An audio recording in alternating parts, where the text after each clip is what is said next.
Hello everyone. आज हम class 7th का chapter first on equality discuss करेंगे।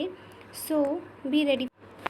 तो हम सबसे पहले इसमें क्वेश्चन में क्या पूछा है कि in democracy why is universal adult franchise important. Universal adult franchise democracy में इंपॉर्टेंट क्यों है? तो यूनिवर्सल अडल्ट फ्रेंचाइज जो होती है is important in democracy as it is based on the equality.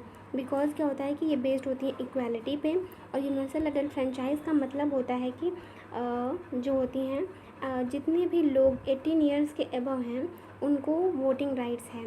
And ये डिस्क्रिमिनेट नहीं कर सकती है किसी भी इंसान को उसके कास्ट, सोशल या फिर उसके स्टेटस के बेस पे।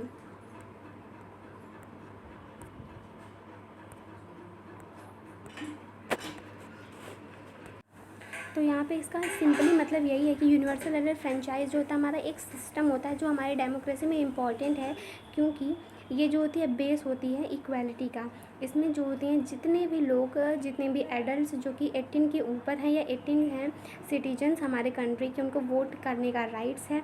एंड ये डिस्क्रिमिनेशन नहीं हो सकता उनके साथ on the basis of social and the economic background के बेस पे उनके साथ डिस्क्रिमिनेशन नहीं हो सकता है। और ये जो होती है बहुत ही इम्पॉर्टेंट एस्पेक्ट है हमारे डेमोक्रेटिक सोसाइटी का। अब हम देखते हैं, इसमें बोला गया है कि रीड द आर्टिकल 15 जो हमारे बुक में दिया गया है। आर्टिकल 15 एक बॉक्स में दिया गया है और उसमें हमें बताने हैं 2 ways in which this article address करती है इनइक्वालिटी को, जो कि इक्वालिटी से इसको ट्रीट नहीं किया जाता। इक्वली मतलब बराबर सबको ना ट्रीट किया जाए, असमान तरीके से जो हम ट्रीट करते हैं उसके बोला गया है आर्टिकल 15। तो आर्टिकल 15 में क्या बोला गया? आर्टिकल 15 जो होती है डेमोक्रेसी में कॉन्स्टिट्यूशन की हमारा जो होता है वो प्रोहिबिट्स करता है। यानी कि कॉन्स्टिट्यूशन हमारा कहता है कि किसी को भी उसके रिलीजन और रेस, कास्ट, सेक्स, लड़का है या लड़की या फिर प्लेस ऑफ बर्थ के बेसिस पे उसको डिस्क्रिमिनेट नहीं किया जा सकता, उनके साथ भेदभाव नहीं किया जा सकता है।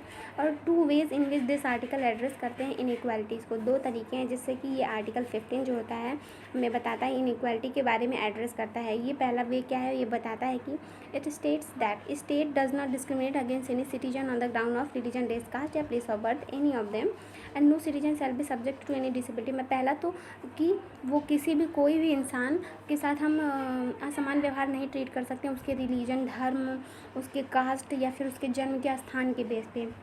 ओके।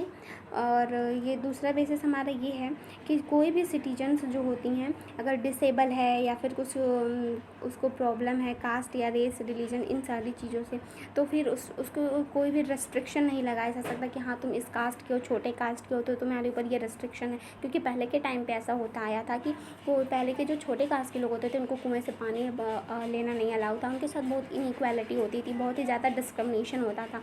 जो अपर कास्ट के लोग होते थे उन्हें अनइक्वली ट्रीट करते थे, उन्हें वोटिंग राइट्स भी नहीं थे। और जैसा कि हम वुमेंस को भी देख सकते थे कि पहले के टाइम पे वुमेंस को इतनी ज़्यादा हम राइट्स नहीं दिए थे जो कि आज के टाइम पे हम देख सकते हैं।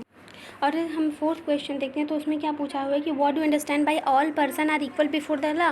क्या सारे जो व्यक्ति होते हैं वो सारे समान होते हैं कानून के नज़रों में, कानून के सामने? So why do you think is it important in democracy. तो इसमें पूछा हुआ है कि आपको ऐसा क्यों लगता है कि all persons are equal before the law, ये हमारे लिए मतलब कि बहुत ही इंपॉर्टेंट है डेमोक्रेसी में। सो इसमें लिखा हुआ है कि the term all the person are equal before the law means that every one will be given justice before the law by treating them equal. All person are equal before the law का मतलब ही यही है कि सारे लोग जो हैं सबको न्याय मिलेगा before the law by treating them equal, जिसको हम इक्वली ट्रीट करेंगे। प्रेसिडेंट से लेकर जो कॉमन लोग हैं सारे लोग कानून की नज़रों में बराबर होते हैं। और ये इम्पॉर्टेंट है हमारे डेमोक्रेसी में, क्योंकि ये हमारे डेमोक्रेसी में इम्पॉर्टेंट है क्योंकि डेमोक्रेसी हमारे सजेस्ट करती है कि कोई भी पर्सन जो होता है अपने वेल्थ, कास्ट, कलर, रिलीजन और जेंडर के बेस पे उन्हें हम अनइक्वली नहीं ट्रीट कर सकते हैं, लोगों से अलग तरीके से हम नहीं ट्रीट कर सकते हैं या असमान तरीके से हम उसे नहीं ट्रीट कर सकते हैं, सबको इक्वली हमें देखना होता है। और दूसरा ये हमारे डेमोक्रेसी ये बोलती है कि इंश्योर करता है कि कोई भी no one will be given more preference for the same crime. अगर कोई भी एक ही क्राइम करता है, सेम क्राइम के लिए किसी को जो होती हैं एक से ज़्यादा बार वही चीज़ें के लिए सज़ा नहीं दे दी जा सकती हैं। और ये provide it also provide the people equal opportunity to defend themselves.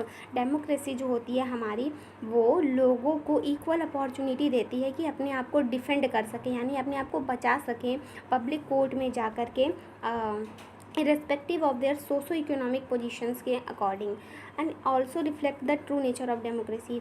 जिससे कि ये बताता है हमारे ट्रू नेचर, मतलब कि नेचर है डेमोक्रेसी का कैसा, कि all persons are equal before the law, मतलब कि कानून जो है सबको इक्वली ट्रीट करता है, चाहे वो कितना भी अमीर हो, गरीब हो, प्रेसिडेंट हो या फिर कॉमन लोग ही क्यों ना हो। सबसे पहले आप अब क्वेश्चन नंबर 5 में आप ध्यान से क्वेश्चन को पढ़ेंगे तो हम इसमें क्वेश्चन ये बोलता है कि गवर्नमेंट ने जो है गवर्नमेंट ऑफ इंडिया ने पास किया था डिसेबिलिटी एक्ट 1995 में, जो कि बोलता था, जो लॉ ये बोलता था कि कोई भी पर्सन जो डिसेबिलिटी है उसको भी इक्वल राइट्स है हर चीज़ में पार्टिसिपेट करने का सोसाइटी में। गवर्नमेंट ने उनको फ्री एजुकेशन प्रोवाइड किए एंड इंटीग्रेट किया चिल्ड्रन के साथ जो कि डिसेबिलिटी के साथ थी। और ये जो लॉ था, डिसेबिलिटी एक्ट जो था 1995 में जो लॉ बनाया था, वो ऑल्सो ये बोलती थी कि जो पब्लिक प्लेसेस जैसे बिल्डिंग, स्कूल, सिटी थी, ये सारी चीज़ें उन्हें मतलब कि प्रोवाइड की जाएँ। जैसे कि हम फोटोग्राफ में देख सकते हैं कि एक बॉय है जो कि सीढ़ियों से नीचे लाया जा रहा है। तो इसमें क्वेश्चन में बोला है कि क्या आप सोचते हैं कि जो ऊपर लॉ इन्होंने बनाया था इस केस में इम्प्लीमेंट होता है, और इसको मतलब कि what's need to be done to make more accessible for him, ये and how would this carry down the stairs affect his dignity as well as safety. जो इस तरीके से वो नीचे लाया जा रहा है वो उसकी डिग्निटी यानी कि उसकी सेल्फ रिस्पेक्ट और उसकी सेफ्टी को कैसे अफेक्ट करता है। सो हम इसका आंसर देखते हैं। हमें लगता है कि ये जो लॉ बनाया गया है उन लोग डिसेबल पीपल के लिए, वो क्या है, वो सही नहीं है। बिकॉज़ वो सही इसलिए नहीं हमें लगता है क्योंकि उनकी जो उनके लिए ये सारी चीज़ें तो सही हैं, बट उनके लिए कुछ एक्स्ट्रा चीज़ें करनी चाहिए। उन्हें ऐसा ना शो हो कि हाँ वो डिसेबल हैं, क्योंकि इसके वजह से उनकी जो सेल्फ रिस्पेक्ट और डिग्निटी होती है, उन पर्सन की सेल्फ रिस्पेक्ट डिग्निटी हर्ट होती है, एंड कोई उनको सिंपैथी दे तो ये भी नहीं सही लगता है। The boy may feel pity या फिर inferior in the case being help by the others only due to disability, so it also affect the safety of that person as he may slip due to the imbalance. और हम photo में जैसे कि देख सकते हैं कि ये हमारे उसकी डिग्निटी को तो अफेक्ट कर ही रहा है अगर हम उसके प्रति सिंपैथी शो करें। अगर बाई चांस ये स्लिप हो जाता है तो क्या होता है कि ये सेफ्टी तो नहीं है इसके लिए बिल्कुल भी। सो ये इसका आंसर रहा, that is exact. Okay, thank you, please subscribe my channel and press the bell icon. Bye.